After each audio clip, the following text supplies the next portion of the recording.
सांझे भोरे अर्घ देवे आवेली हो। उगी उगी उगी ए आदित्य माल देरी जन लगाईनु हो। उगी उगी उगी ए सूरज देव देरी जन लगाईनु हो।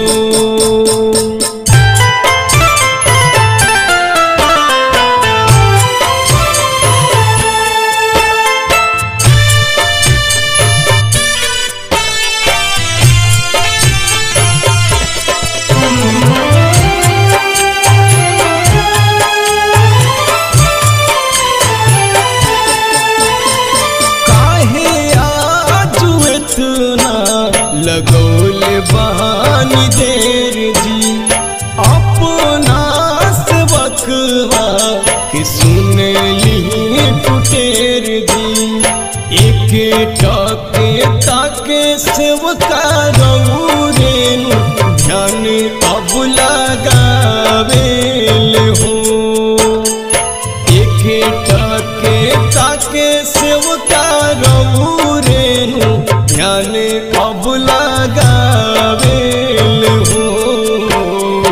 उगी उगी उगी ए आदित्य माल देरी जन लगाईनु हो। उगी उगी उगी ए सूरज देव देरी जन लगाईनु हो।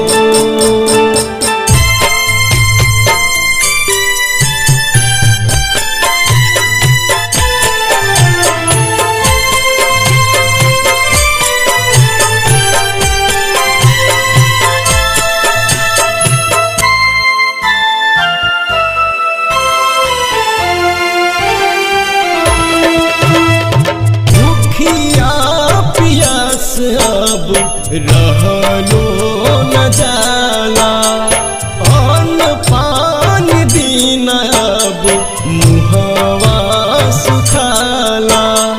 करेला पर बिनई बिनतियाई सिरवा नवाईनु हो।